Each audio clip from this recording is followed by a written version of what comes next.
CUT UG के form filling की पूरी प्रोसेस आज के वीडियो में हम डिस्कस करेंगे कि कैसे कैसे आपको फॉर्म भरना है। हर एक स्टेप के बारे में हम डिस्कस करेंगे इन डिटेल। ठीक है, so let's start the video and discuss about CUET UG form filling process. Let's go. Hello everyone, welcome to spark up classes. This is Suman Yadav. First of all मैं आपको ये बताना चाहूँगी कि हमने एक प्रिपरेशन से रिलेटेड चैनल ओपन किया है स्पार्क अप स्टडी के नाम से। आप उसे भी सब्सक्राइब कर सकते हो अगर आप प्रिपरेशन करना चाहते हो। ठीक, आप सिंपली यूट्यूब पे टाइप करना स्पार्क अप स्टडी, या फिर नहीं सर्च कर पाते हो तो @स्पार्क अप स्टडी डाल दोगे तो तुरंत हमारा चैनल आपके सामने आ जाएगा। सो आप उसे सब्सक्राइब कर सकते हो। Now let's start the video. CUET UG का फॉर्म आ ही चुका है, आप लोग जान रहे हो, और 22 मार्च तक इसका फॉर्म ओपन रहेगा। सो आप फॉर्म भर सकते हो। फॉर्म भरने में सारी जानकारी आप लेके चलना, कुछ गलती मत करना। एक बार ये वीडियो देख लो, इसमें मैंने बताया है कि फॉर्म भरने में क्या क्या गलतियां आपको नहीं करनी है और डॉक्यूमेंट्स क्या लगेंगे सर ने इस वीडियो में बताया है। दोनों ही वीडियो का लिंक आपको लास्ट में मिलेगा। और हमारी एक प्लेलिस्ट है सीयूटी यूजी की, जिसमें आपको सारी की सारी अपडेट सीयूटी से रिलेटेड लगातार मिलेंगी और हर एक जानकारी मिलेगी। उसका लिंक हम लोग लास्ट में और डिस्क्रिप्शन में अटैच कर रहे हैं, वहां से भी आप देख सकते हो। फिलहाल हम बात कर रहे हैं फॉर्म फिल करने की प्रोसेस। सबसे पहला काम आपको क्या करना है, गूगल पे टाइप करना है सीयूटी यूजी फॉर्म 2025। टाइप करने के बाद आपके सामने एक लिंक आ जाएगा, वो सीयूटी यूजी फॉर्म का लिंक होगा। उस पर आप क्लिक करोगे। क्लिक करने के बाद ऐसा कुछ पेज आपके सामने ओपन होकर के आ जाएगा। देखो, अगर आप इस पेज पे नहीं जा पाते हो तो डिस्क्रिप्शन में भी हमने लिंक डाल दिया है, वहाँ से भी आप इस पेज को ओपन कर सकते हो। अब यहाँ पे देखो 3 चीज़ें बनी हुई हैं।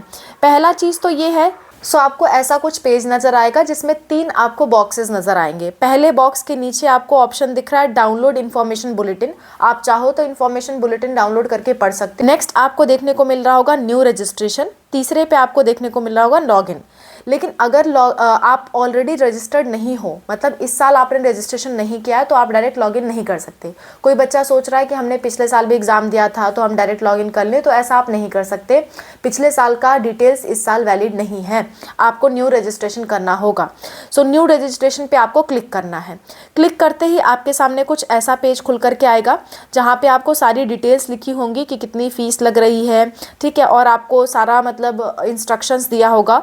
उस इंस्ट्रक्शन को पढ़ करके आपको नीचे एक टिक का ऑप्शन आएगा, उस पर आपको टिक करना है और आपको फिर क्लिक करना है क्लिक हेयर टू प्रोसीड वाले ऑप्शन पे। प्रोसीड करने के बाद आपके सामने कुछ ऐसा पेज खुल के आएगा जिसमें आपको अपनी डिटेल्स भरनी होंगी। क्या क्या भरना होगा, कैंडिडेट का नेम यानी कि अपना नाम, 10th की मार्कशीट के हिसाब से ही नाम भरना बच्चों। अगर दूसरा नाम भरते हो तो आपका फॉर्म एक्सेप्ट नहीं होगा, आपको प्रॉब्लम आएगी। और 10th की मार्कशीट सही नहीं है तो प्लीज़ उसे सही कराओ किसी तरह। नहीं सही करा रहे हो तो किसी भी तरह दूसरा जुगाड़ लगाओ। अदरवाइज़ आपके पास कोई रास्ता नहीं बचता है तो आप फॉर्म भर के देख लेना, पर रिस्की ज़रूर है ये। ठीक है, अच्छा, तो कैंडिडेट का नेम आपको भरना है, यानी कि अपना नाम आपको भरना है, जैसे 10th की मार्कशीट में है वैसा ही भरना है। फादर का नाम भी आपको 10th की मार्कशीट के अनुसार भरना है। फिर मदर का नाम भरना है। फिर आपको अपनी डेट ऑफ बर्थ भरना है। ये सारी डिटेल्स आपकी 10th की मार्कशीट के हिसाब से होनी चाहिए। जेंडर आपको भरना है कि आप मेल हो या फीमेल हो। इसके बाद व्यक्तिगत विवरण की पुष्टि, यानी कि सेम चीज़ आपको दोबारा भरनी है ताकि मतलब ये चीज़ कंफर्म हो सके कि आप मतलब गलत नहीं भर रहे हो। ठीक है, ये लोग बार बार पुष्टि कराते हैं ताकि आप गलत ना भरो। इसके बाद वर्तमान पता, प्रेजेंट एड्रेस, आप प्रेजेंट में कहाँ रहते हो। ये एड्रेस आपका बहुत मायने रखेगा मतलब सिटी सेंटर सेलेक्ट करने में कि जहाँ आपको सेंटर चाहिए। तो प्रेजेंट एड्रेस वहाँ भरना जहाँ आप हो, क्योंकि ये दूसरे जगह पे सेंटर जनरली नहीं देना चाहते हैं। सो आपको दूसरे जगह सेंटर का ऑप्शन देखने को नहीं मिलेगा। कम्युनिकेशन एड्रेस मतलब कि आपसे मतलब इलेक्ट्रॉनिक वे पे संचार कहाँ किया जाए, यानी कि आपका ईमेल एड्रेस, फ़ोन नंबर, ये सब उनके पास होना चाहिए और ये सब वैलिड होना चाहिए क्योंकि इस पर OTP आएगी। सो ईमेल आईडी और फ़ोन नंबर आप वही यूज़ करना जो आपके पास हो और एक्टिव हो। ऐसा नहीं कि ईमेल आईडी आपका भर गया है तो ईमेल आईडी भर गया तो नया बना लो और फिर नया यूज़ करो।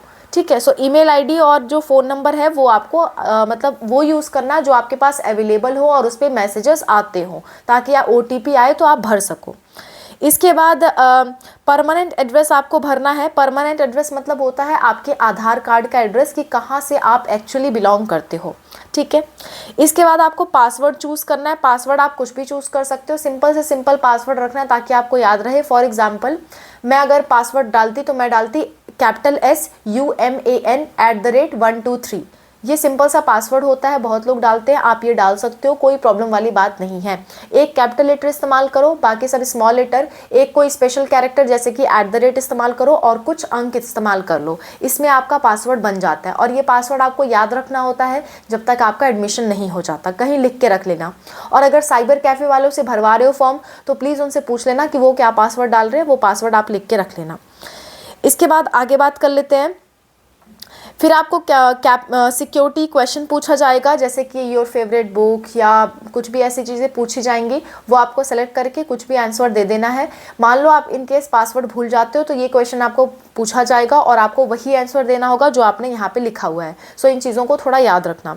फिर नीचे लिखा है कैप्चा कोड, तो देखो कैप्चा नीचे लिखा होता है, ग्रीन कलर से लिखा हुआ है, मेरे में L7978T ऐसा लिखा हुआ है। तो उस चीज़ को आपको भर देना होता है, भरने के बाद आपको सबमिट करना होता है। सबमिट करने के बाद आपसे कंफर्मेशन मांगेगा कि आपने सारी डिटेल सही भरी है ना, तो आप कहोगे यस हमने सारी डिटेल सही भरी है, ठीक है। इसके बाद आगे के पेज पे आ जाते हैं। आगे के पेज पे आपको कुछ ऐसा दिखाई को देगा कि सारा चीज़ें रिव्यू कर लो कि सही है ना, और आपके जो मोबाइल नंबर है उस पर एक OTP चला जाएगा। सो OTP जाने के बाद आपको यहाँ पे येलो कलर का जो बॉक्सेस दिख रहे हैं वहाँ पे वो OTP भरनी होगी। भरने के बाद आपको सबमिट करना है। सबमिट करने के बाद नेक्स्ट स्टेप आएगा, आपके पास एप्लीकेशन नंबर लिख करके आ जाएगा कि हाँ आप finally first step of registration कर चुके हो, ठीक है। सो आपके सामने ऐसा पेज आएगा जिसमें आपको एप्लीकेशन नंबर लिखा हुआ मिल जाएगा। उस एप्लीकेशन नंबर का स्क्रीनशॉट ले लेना, किसी भी तरह लिख के रख लेना, भूलना नहीं है आपको, ठीक है। यही एप्लीकेशन नंबर से फिर आप मतलब चाहो तो लॉगिन कर लो फिर से, या फिर यहीं से आपको ऑप्शन मिल रहा है कंटिन्यू एप्लीकेशन फॉर्म, इस पर आप क्लिक करोगे। अच्छा, बाई चांस हो सकता है आपका लैपटॉप या कंप्यूटर आप खुद अगर फॉर्म भर रहे हो तो किसी वजह से आप बैक चले गए और यहाँ तक नहीं पहुँचे, तो आपको फॉर्म दोबारा भरना होगा। लेकिन एक बार आप यहाँ तक पहुँच गए हो तो यहाँ के बाद से आपको बार बार एप्लीकेशन नंबर और पासवर्ड डाल करके ही लॉगिन करना होगा, ठीक है।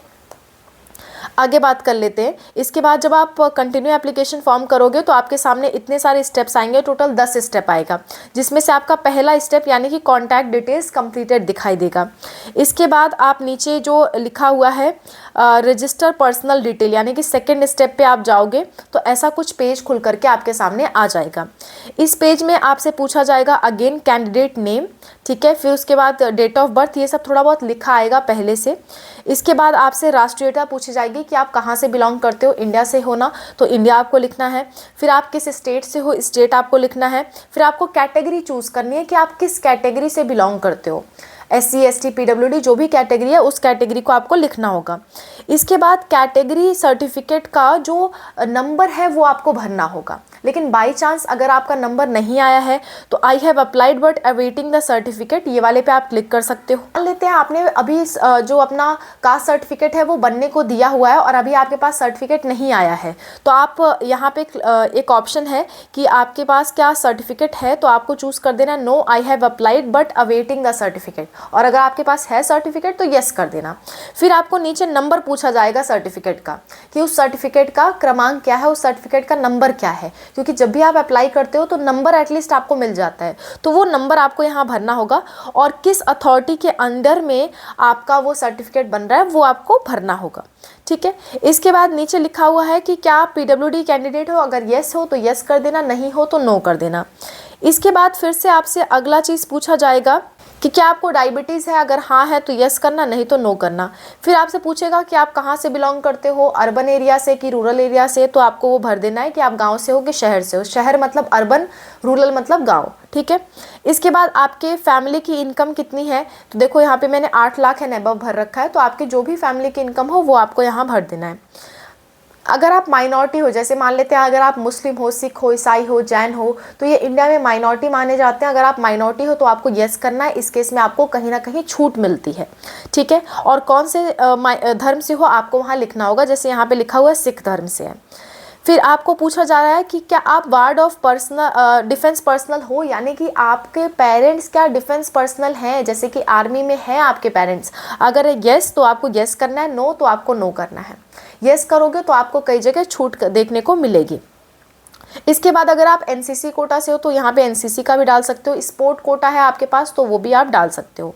जो भी ये चीज़ आप यस करोगे उसका सर्टिफिकेट नंबर पूछेगा, उसके बारे में डिटेल्स पूछेगा, वो डिटेल्स आपको भरनी पड़ेगी, वो डिटेल्स आपको सबमिट करनी पड़ेगी। ऐसा नहीं कि आपने यस कर दिया छूट पाने के चक्कर में, तो उस केस में आपको जो डॉक्यूमेंट्स है अगर आपका गलत पाया गया तो आपका फॉर्म रिजेक्ट भी हो सकता है, आपका एडमिशन भी कैंसिल हो सकता है। सो जो भी डिटेल्स आप भर रहे हो उससे आप सही भरो, ठीक है। आगे बढ़ते हैं। इतना भरने के बाद आपको कैप्चा कोड भर करके सबमिट कर देना है, ठीक है। इसके बाद आपसे कुछ ऐसा आपके सामने आएगा। इसके बाद आपको आइडेंटिटी के लिए कुछ डॉक्यूमेंट पूछेगा, जैसे कि आधार कार्ड, पैन कार्ड, वो डॉक्यूमेंट आपको डालना होगा, ठीक है। वो डॉक्यूमेंट डालने के बाद उसका जो नंबर है वो आपको अपडेट करना होगा। फिर आपसे पूछेगा क्या आपके पास अपार आईडी है, यस है तो यस कर देना, नो है तो नो कर देना। यहाँ पे दोनों ऑप्शन है। फिलहाल फॉर्म भरते वक्त अपार आईडी हो या ना हो इससे ज़्यादा कुछ प्रॉब्लम नहीं है, पर अगर आपके पास नहीं है आप बना सकते हो, विदिन 5 मिनट्स बन जाता है एंड कहीं ना कहीं वो आपको काउंसलिंग में काम आएगा, इसलिए ये बार बार पूछ रहे हैं। सो अगर है तो यस कर देना, नहीं है तो नो कर देना, कोई प्रॉब्लम वाली बात फिलहाल के लिए नहीं है। इसके बाद नेक्स्ट स्टेप पे आ जाते हैं। नेक्स्ट स्टेप है apply for exam and select test paper. ये आपके लिए बहुत इंपॉर्टेंट पार्ट है। यहाँ पे आपको सेलेक्ट करना है कि कौन सा टेस्ट पेपर आपको चाहिए। जैसे देखो इतने सारे टेस्ट पेपर का ऑप्शन है, ठीक है। सो यहाँ पे लैंग्वेज का टेस्ट पेपर है, तो लैंग्वेज में आपको क्या चाहिए आप चूज़ कर सकते हो। फिर आपको सब्जेक्ट में क्या है उसे आप चूज़ कर सकते हो। जनरल टेस्ट है उसे आप चूज़ कर सकते हो। जो भी सब्जेक्ट आपको चूज़ करना है आप कर सकते हो। नेक्स्ट बात ये है कि क्वेश्चन पेपर का मीडियम फॉर डोमेन सब्जेक्ट आपको क्या चाहिए। तो यहाँ पे मैंने इंग्लिश भरा है, आप चाहो तो हिंदी भर सकते हो, कोई भी आप भर सकते हो। इसके बाद ये है, अच्छा फिलहाल देखो इन्होंने डोमेन सब्जेक्ट ये एक ही बार लैंग्वेज का पूछ रहे हैं, तो हम पूछ रहे हैं कि आप इंग्लिश में भरना चाहते हो, हिंदी में भरना चाहते हो, कि डोमेन सब्जेक्ट का मीडियम क्या होगा। सो डोमेन सब्जेक्ट आप किसी भी लैंग्वेज में दे सकते हो, भले ही आपने लैंग्वेज का पेपर हिंदी दिया हो, इंग्लिश दिया हो, डजेंट मैटर। आपने लैंग्वेज पेपर इंग्लिश दिया है तो भी डोमेन सब्जेक्ट हिंदी चूज़ कर सकते हो, एज पर योर कम्फर्ट। आगे बढ़ते हैं। इसके बाद पूछ रहा है कि एग्ज़ाम सिटी आप कहाँ दोगे, तो 4 सिटी चॉइस करने का ऑप्शन है, जहाँ भी आप चाहते हो वहाँ आप भर सकते हो, ठीक है। अगर आप कुछ लोग पूछेंगे कि मैम हम तो चाहते हैं गोरखपुर में ही, तो हम तीसरे चौथे ऑप्शंस में क्या भरें, दूसरे तीसरे चौथे ऑप्शन में क्या भरें। तो जिस भी जगह जाने के लिए आप कंफर्टेबल हो वो आपको भरना होता है। अगर आप गोरखपुर में कंफर्टेबल हो तो ज़रूरी नहीं कि गोरखपुर में ही आपको सेंटर मिल जाए, आपको 3-4 सेंटर भरने पड़ते हैं आसपास के भी, कि मान लो अगर गोरखपुर में नहीं मिला तो कहाँ मिलेगा, ठीक है। इसलिए फर्स्ट प्रायोरिटी पे वो भरो जो आपको पसंद है, जहां आप जाना चाहते हो। अगर वहां नहीं मिलते तो वो सेकंड, थर्ड या फोर्थ प्रायोरिटी की चीज़ें आपको मिलती हैं। क्या है आपके फादर की, आपके फादर क्या करते हैं, मदर की क्या क्वालिफिकेशन है, मदर क्या करती हैं, ये सब आपको भरना होता है। भरने के बाद आपको कैप्चा कोड भर के फिर से सेव एंड नेक्स्ट करना है।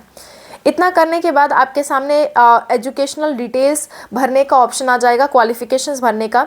तो यहाँ पे आपसे पूछा जाएगा 10th की डिटेल्स, 10th आपने कब पास आउट की है, 10th की क्या मतलब क्वालिफाइंग एग्ज़ाम क्या था आपका, 10th और इक्विवेलेंट था आपको चूज़ करना होगा। स्कूल का नाम आपको चूज़ करना होगा। आपने कौन से डिस्ट्रिक्ट से अपनी परीक्षा पास की है, परीक्षा का मोड क्या था, परसेंटेज था कि CGPA था, टोटल मार्क्स कितने थे, आपको कितने मार्क्स मिले, कितना परसेंटेज आया, रोल नंबर क्या था आपके 10th में, स्कूल का पिन कोड क्या था। आप कहोगे मैम स्कूल का पिन कोड हमें कैसे पता, तो आप चाहो तो स्कूल पे कांटेक्ट करके पता कर सकते हो, या गूगल पे डालो जिस जगह आपका स्कूल लोकेटेड है उस जगह का एड्रेस डालो, गूगल पे डालो और सर्च करो पिन कोड, अपने आप पिन कोड आपके सामने आ जाएगा। नेक्स्ट बात है 12th। फिर आपसे 12th की डिटेल पूछेगा। अगर आप 12th पास कर चुके हो तो यहाँ पास लिखना, तो आपसे फिर से सारी डिटेल्स मांगेगा। अगर आप अभी पास नहीं किए हो तो आप अपीयरिंग लिख देना, तो आपसे सारी डिटेल्स नहीं मांगी जाएंगी। इसके बाद फिर से कैप्चा कोड भर के आपको सबमिट कर देना है। नेक्स्ट बात करते हैं। नेक्स्ट क्या है, इसके बाद आपसे एडिशनल डिटेल मांगेगा कि क्या आप CUT के लिए जो आवेदन कर रहे हो क्या आप जुड़वा बच्चे हो, आपका कोई भाई है या बहन है जो जुड़वा है। अगर हाँ तो यस करना है, अगर नहीं तो नो करना है। क्योंकि जुड़वा केस में क्या होगा कि हो सकता है कोई दूसरी बहन पेपर देने जा रही हो, कोई पहचान ना पाए, सो इस तरह की प्रॉब्लम आती है, इसलिए यहाँ पे पूछा जाता है, ठीक है। और फिर कैप्चा कोड भर के आपको सेव एंड नेक्स्ट करना है।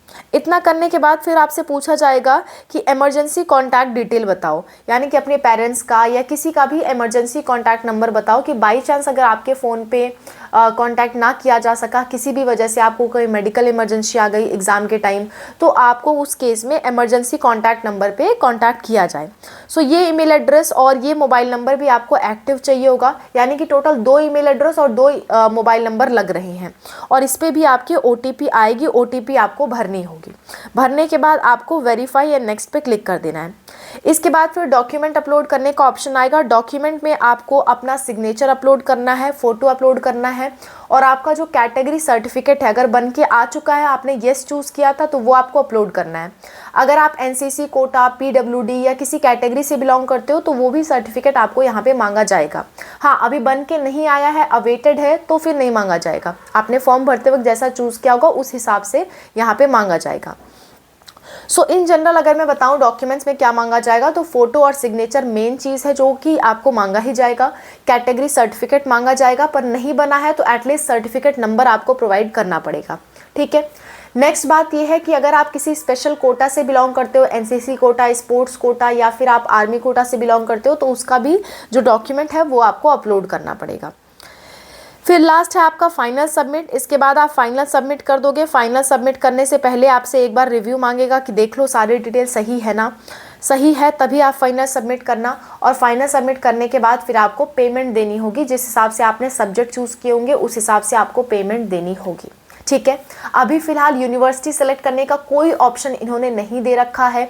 आपको कॉलेज की वेबसाइट्स पे चेक करना पड़ेगा कि कौन से यूनिवर्सिटी में कौन से कोर्स के लिए कौन सा सब्जेक्ट मांगा गया है। पिछले साल तो इन्होंने अब फॉर्म में ही सारा चीज़ें क्लियर कर दिया था, फॉर्म में ही दिखा दिया था कि यूनिवर्सिटी और कोर्स सेलेक्ट करो तो अपने आप सब्जेक्ट दिख जाएगा, लेकिन इस साल इन्होंने ये ऑप्शन फ़िलहाल हटा दिया है। सो इसके लिए आगे हम लोग डिस्कस करेंगे नेक्स्ट वीडियोस में कि कैसे आप पता लगाओगे। फिलहाल इन्होंने ये ऑप्शन तो हटा दिया है, तो मैं ये ऑप्शन आपको करके नहीं दिखा सकती। यहाँ पे आपको डायरेक्ट सब्जेक्ट मांग रहे हैं, सो आपको उसी अनुसार भरना पड़ेगा। इसलिए अगर आपको जानकारी अभी नहीं है तो थोड़ा सा वेट करो। मैं इसके बारे में धीरे धीरे वीडियोस बना दूंगी और टाइम रहते बना दूंगी, आपका नुकसान नहीं होगा, बट थोड़ा सा वेट करो। ठीक है।